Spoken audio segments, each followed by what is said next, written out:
अस्सलाम वालेकुम friends, welcome back to top smarties drama serial Ishq Mein तेरे सदके।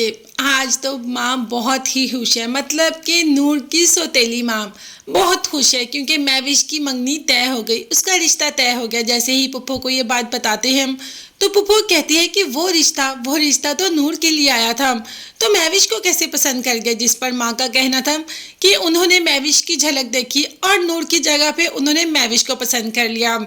आप पुप्पो ने तो नूर से पहले ही पूछ लिया था कि तुम रिश्ते वालों के सामने गई, तो नूर ने कहा कि नहीं, मुझे तो किसी ने कहा ही नहीं कि वो रिश्ता मेरे लिए है, उनके सामने भी जाना है।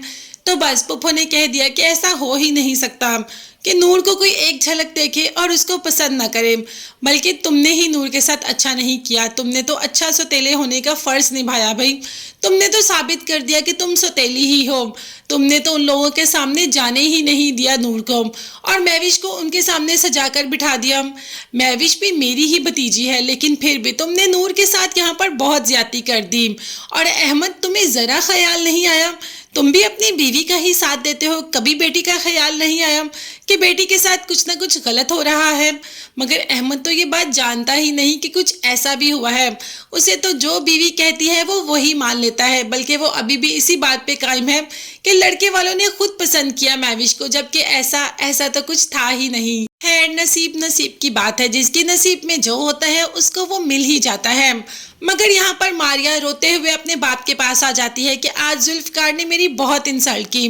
मैंने उसे इतनी बार कहा कि मेरे साथ शॉपिंग पे जाओ, लेकिन वो मुझे वहीं खड़ा करके मुझे बातें सुनाकर वहां से चला गया। अब तो मारिया का बाप बहुत गुस्से हो जाता है और जुल्फकार के बाप से कह देता है कि तुम्हारी ईंट से ईंट बजा दूंगा, तुम्हारी कंपनी को सड़क पे ले आऊंगा, तुम्हें सड़क पे ले आऊंगा अगर मेरी बेटी की आंखों में आंसू आए तो। तुम जुल्फकार से कहो कि मेरी बेटी से शादी करे, नहीं तो तुम खुद अंजाम के जिम्मेदार होगे। तुम सोच भी नहीं सकते कि मैं तुम्हारे साथ क्या कर सकता हूँ। अब जुल्फकार का बाप सोच सकता है कि मारिया का बाप जुल्फकार के बाप के और उसकी कंपनी के साथ क्या कुछ नहीं कर सकता। तभी तो जुल्फी को मना रहा था, मगर जुल्फी वो तो मानने को तैयार ही नहीं, क्योंकि जहाँ हूर होती है वहाँ जुल्फी को कुछ भी नजर नहीं आता, और हूर उसका इश्क है, तो दूसरी शादी का तो सवाल ही पैदा नहीं होता। खैर, अब बाप ने ही कोई चाल चलनी है। हूर जैसे ही घर से निकलती है तो जुल्फी को कॉल कर देती है कि मैं आ रही हूँ, मैं तुम्हें रास्ते से ही पिक कर लेती हूँ। जुल्फी भी गाड़ी में ही बैठ जाता है। अब रास्ते में कुछ लोग जानबूझ के हूर को बात लगाकर चले जाते हैं, और कोई हूर को तंग करके जाए तो जाए कहाँ। बाप जानता है कि जुल्फी ऐसी हरकतों से बहुत ज्यादा गुस्से में आ जाता है, इसीलिए तो कुछ लड़कों को पीछे भेज देता है हूर के। अब इतना गुस्से में आ जाता है जुल्फी के उन लड़कों का पीछा करना शुरू कर देता है। लड़के बाइक पे होते हैं कि अचानक से एक्सीडेंट हो जाता है, और उस एक्सीडेंट में हूर तो गिर ही जाती है। गिरती क्या है भाई, हूर का चैप्टर तो यही खत्म हो जाता है। और ये सब किसी और ने नहीं बल्कि हूर के अपने ससुर ने करवाया, क्योंकि वो चाहता ही नहीं था कि हूर और जुल्फी एक साथ जिंदगी गुजारे। आज तो वो बहुत खुश है, जैसे ही उसको पता चलता है कि हूर का एक्सीडेंट हो गया, यही तो वो चाहता था।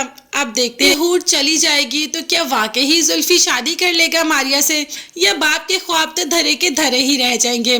आगे आने वाले एपिसोड में क्या होने वाला है ये देखने और जानने के लिए चैनल को लाजमी सब्सक्राइब कीजिएगा, बेल आइकॉन भी प्रेस करें ताकि हर वीडियो आप तक बआसानी पहुंच सके। अपना बहुत ज़्यादा ख्याल रखिएगा और अपनी कीमती दुआ में मुझे और मेरी फैमिली को भी याद रखिएगा। नेक्स्ट वीडियोस तक के लिए अल्लाह हाफिज़, bye bye and take care.